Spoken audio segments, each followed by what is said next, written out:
प्यारे बच्चों, जय यीशु। कैसे हैं आप सब? मैं विश्वास करती हूँ कि ईश्वर की कृपा से आप सब ठीक हैं, अच्छे हैं। तो प्यारे बच्चों, मुझे खुशी है कि हम फिर एक बार एक साथ आए हैं हमारी धर्म शिक्षा को पढ़ने के लिए। इस बार हम 11वीं कक्षा को पढ़ने वाले हैं और इस 11वीं कक्षा की धर्म शिक्षा का जो सिलेबस है उसका शीर्षक है ख्रिस्तीय जीवन, कलीसिया और समाज में। तो आइए देर न करते हुए हम हमारी क्लास को शुरू करते हैं। हमारा सबसे पहला पाठ है मुक्तिदाता ईसा मसीह। प्रभु ईसा मसीह के बारे में हमें अनेक लोग अनेक प्रश्न करते हैं कि प्रभु ईसा मसीह कौन है। लेकिन हमारे सामने ऐसे बहुत से उदाहरण हैं जिसमें हम प्रभु ईसा मसीह के बारे में जो विश्वास घोषणा है उसके बारे में देखते हैं, सुनते हैं और पढ़ते हैं। तो आइए ऐसे ही एक घटना के बारे में मैं आपको बताती हूँ। आपने विलियम एम्बियर के बारे में सुना होगा। ये एक फ्रेंच भौतिकी वैज्ञानिक थे। वे बिजली के संबंधित खोज और आविष्कारों के लिए मशहूर थे। एक दिन इनका इंटरव्यू लेने के लिए एक पत्रकार उनके पास आया और उस पत्रकार ने एम्बियर से इस तरह का प्रश्न पूछा, सर, आपके जीवन की सबसे बड़ी खोज कौन सी है? पत्रकार को लगा कि एम्बियर अपने जीवन की वैज्ञानिक क्षेत्र की एक बेहतरीन खोज के बारे में बताएंगे, लेकिन उनका जवाब कुछ इस प्रकार रहा, मैंने ईसा नाज़री को पाया, वह मेरा मुक्तिदाता है, यही मेरे जीवन की सबसे बड़ी खोज है। उन्होंने कहा, मैंने ईसा नाज़री को पाया, वह मेरा मुक्तिदाता है और मेरे जीवन की यह सबसे बड़ी खोज है। प्यारे बच्चों, इतने बड़े और मशहूर साइंटिस्ट होने के बाद भी उन्होंने वैज्ञानिक क्षेत्र की कोई भी बड़ी खोज या आविष्कार से बढ़कर प्रभु ईसा मसीह को अपना मुक्तिदाता होने में गर्व माना और उसे ही अपने जीवन की सबसे बड़ी खोज कहकर अपनाया।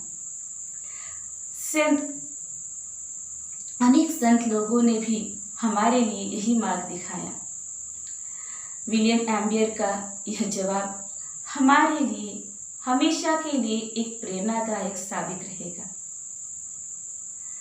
इतिहास के पन्नों में ऐसे अनेक घटनाएं हैं जो हमें प्रभु ईसा मसीह के मुक्तिदाता होने के बारे में साक्ष्य देते हैं।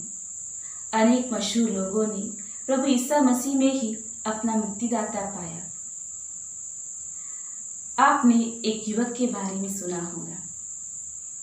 वह युवक वाक्पटुता में और बुद्धि में बहुत ही उच्च शिखर में पहुंचा हुआ था, लेकिन जब 33वीं साल में उसने प्रभु ईसा मसीह को पाया तो उसके जीवन में एक बहुत बड़ा परिवर्तन हुआ। उसने प्रभु यीशु को जब अपनाया तब वह भोग विलासिता की चोटी से उतरकर पवित्रता और आत्मिक बढ़ोतरी, आत्मिक जीवन के क्षितिज की ओर बढ़ने लगा। उसके जीवन में प्रभु का अनुभव बढ़ने लगा और वह धार्मिकता की ऊंचाइयों पर चढ़ने लगा। वह युवक और कोई नहीं, संत अगस्तीन है। जी हाँ प्यारे बच्चों, संत अगस्तीन के बारे में मैं आपको जितना बताऊं उतना कम ही रहेगा। वे हमारे कलीसिया के एक महान संत हैं जिन्होंने हमारे लिए धर्म के बारे में, हमारे विश्वास के बारे में, हमारे आध्यात्मिक जीवन के बारे में कई सारे लेख लिखकर कलीसिया का नेतृत्व किया है और वे कलीसिया के the doctor of the church माने जाते हैं। प्यारे बच्चों, जब हम हमारे आजू बाजू के लोगों के साथ मिलते हैं, हमारे दोस्तों के साथ मिलते हैं, तो हमें अनेक प्रकार के प्रश्न वे पूछते हैं। ख्रिस्तीय होने के नाते आपने इन तरह के प्रश्नों को ज़रूर ही सुना होगा कि ईसा मसीह कौन है, ईसा नाज़री कौन है, ईसा मसीह के जीवन के बारे में आप क्या जानना चाहते हैं? उन्होंने जो मुक्ति का मार्ग बताया, वह मुक्ति का मार्ग क्या है? क्या वह मुक्ति सिर्फ ख्रिस्ती लोगों के लिए है? क्या हम सब इस मुक्ति में शामिल हो सकते हैं? ऐसे अनेक प्रश्न हमारे आजू बाजू के लोग हमें पूछते हैं और शायद कभी यह प्रश्न स्वयं हमारे मन में भी उठकर हमें परेशान करते हैं। तो आइए बच्चों, अब हम एक एक करके इन प्रश्नों का हल ढूंढने के लिए पढ़ते हैं। तो सबसे पहले हम देखें कि ईसा मसीह ईश्वर का पुत्र। ईसा मसीह कौन है? इस प्रश्न का स्वाभाविक उत्तर सबसे प्रथम यह होगा कि वास्तव में ईसा मसीह यह ईश्वर के पुत्र है। एक बार प्रभु ईसा मसीह ने अपने शिष्यों से पूछा, तुम क्या कहते हो कि मैं कौन हूँ? तब शिष्यों के मुखिया संत पेतरुस ने उत्तर दिया, आप मसीह हैं, आप ईश्वर के पुत्र हैं। तब ईसा मसीह ने इस उत्तर की सराहना करते हुए पेतरुस से कहा, सीमोन योनस के पुत्र, तुम धन्य हो। इस तरह पेतरुस को धन्य कहते हुए उन्होंने यह स्वीकारा कि वे स्वयं ईश्वर के पुत्र हैं। प्यारे बच्चों, ईसा मसीह ईश्वर के पुत्र है और इसका हमें प्रमाण बाइबल में कई स्थानों पर मिलता है। जब ईसा मसीह ने संत यूहन्ना बपतिस्ता से बपतिस्मा ग्रहण किया, उस समय में आकाश से एक ऐसी वाणी सुनाई पड़ी, यह मेरा प्रिय पुत्र है, मैं इस पर अत्यंत प्रसन्न हूँ। यह वाक्य और यह वाणी पिता परमेश्वर से अपने पुत्र के बारे में साक्ष्य थी, जो वहाँ उपस्थित कई लोगों ने सुनी और प्रभु ईसा मसीह पर उन्होंने विश्वास किया। प्यारे बच्चों, इसके बाद भी हम प्रभु ईसा मसीह के द्वारा ही यह वाक्य कि वे ईश्वर के पुत्र हैं कई बार दोहराते हुए देखते हैं। प्रत्यक्ष या अप्रत्यक्ष रूप से प्रभु ईसा मसीह ने यह गवाही दी कि वे स्वयं ईश्वर के पुत्र हैं। वे कहते हैं कि जो कार्य मैं अपने पिता के नाम पर करता हूँ, वे ही मेरे बारे में साक्ष्य देते हैं। जो भी मेरे पिता की इच्छा को पूरा करेगा, वही स्वर्गराज में प्रवेश करेगा। और वे कहते हैं कि जिस तरह पिता ने मुझे भेजा है, उसी तरह मैं तुम्हें भेजता हूँ। वे हमेशा पिता परमेश्वर को पिता कहकर संबोधित करते थे। वे ईश्वर को पिता कहकर संबोधित करते थे और उनके जीवन के अंतिम क्षण में भी जब वे क्रूस पर लेटकर अपने प्राणों को त्याग रहे थे, तब उस अंतिम क्षण में भी उन्होंने यही कहा, पिता, मैं अपनी आत्मा को तुम्हारे हाथों सौंपता हूँ। यह कहकर उन्होंने अपने प्राण त्याग दिए। और हम देखते हैं इस तरह इन वचनों से हमें पता चलता है कि कैसे प्रभु ईसा मसीह और पिता परमेश्वर के बीच में एक बहुत ही सुंदर और सुदृढ़ संबंध बना है।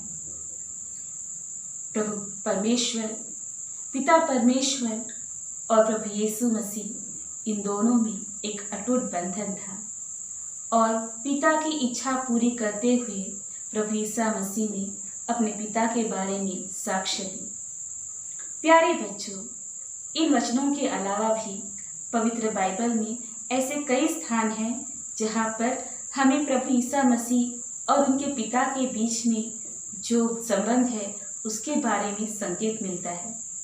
मैं आप लोगों से ही गुजारिश करूँगी कि आप पवित्र बाइबल को पढ़ें, विशेषकर सुसमाचार को ध्यान से पढ़ें और उसमें जहाँ कहीं भी आपको प्रभु ईसा मसीह और पिता परमेश्वर के बीच में जो संबंध है उसे संबोधित करने वाले वचन मिलते हैं, उसे रेखांकित कीजिए, उसका अध्ययन कीजिए और उससे प्रेरणा लीजिए कि जैसे पिता परमेश्वर और यीशु के बीच में अटूट संबंध है, जैसे प्रभु ईसा मसीह ने हमेशा अपने पिता की इच्छा को पहचाना और उस इच्छा को पूरा करने के लिए अपना जीवन न्यौछावर कर दिया, उसी तरह हम भी हमारे जीवन में पिता परमेश्वर की इच्छा को पूरा करने के लिए सदैव तत्पर रहे।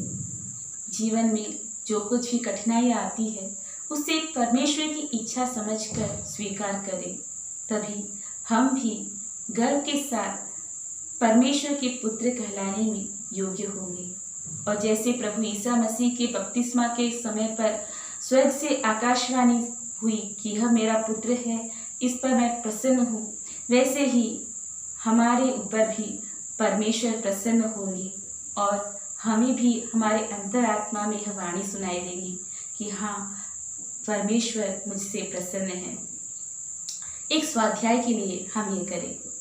रोज शाम को जब हम प्रार्थना करके सोते हैं तो हम बेड पर थोड़ा देर बैठकर यह विचार करें और थोड़ी छोटी सी प्रार्थना करें कि हे प्रभु, आज का दिन आपने जो हमें दिया उसके लिए हम धन्यवाद देते हैं। आज मैंने जो कुछ भी किया, क्या आप इससे प्रसन्न हैं? मैंने आपको जाने अनजाने में दुख तो नहीं पहुंचाया। ज़रूर हम हमारी अंतरात्मा में एक आवाज़ सुनेंगे जो हमें बताएंगी कि हमने कैसे जीवन बिताया है और हमसे पिता परमेश्वर प्रसन्न है या नहीं। और जो हमको प्रेरणा मिलती है उसके अनुसार हम और अच्छा जीवन बिताने के लिए प्रयत्न करें। ऐसे करके हम दिन प्रतिदिन पवित्रता में बढ़ते जाएंगे और आध्यात्मिकता की सीढ़ी पर ऊंचे ऊंचे बढ़ते जाएंगे। तो प्यारे बच्चों, आज का क्लास हम यहीं पर समाप्त करते हैं और फिर अगले क्लास में हम मुक्तिदाता यीशु मसीह के अनेक पॉइंट्स को और देखेंगे। तो बच्चों, मैंने जो आपको स्वाध्याय दिया है उसे ज़रूर पूरा कीजिए। बाइबल में उन वचनों को रेखांकित कीजिए जो यीशु और पिता परमेश्वर के संबंध को दर्शाता है, और साथ ही साथ रोज़ हमारा जो आत्मशोधन है जिसमें हम हमारे दिन की जांच करें कि हमने जो कुछ कार्य किया है उसे प्रभु प्रसन्न है या नहीं, यह देखते हुए प्रभु को धन्यवाद दें और अच्छा जीवन बिताने की प्रभु से प्रार्थना करें। तो आइए बच्चों, आपसे विदा लेती हूँ। तब तक के लिए सबको जय यीशु।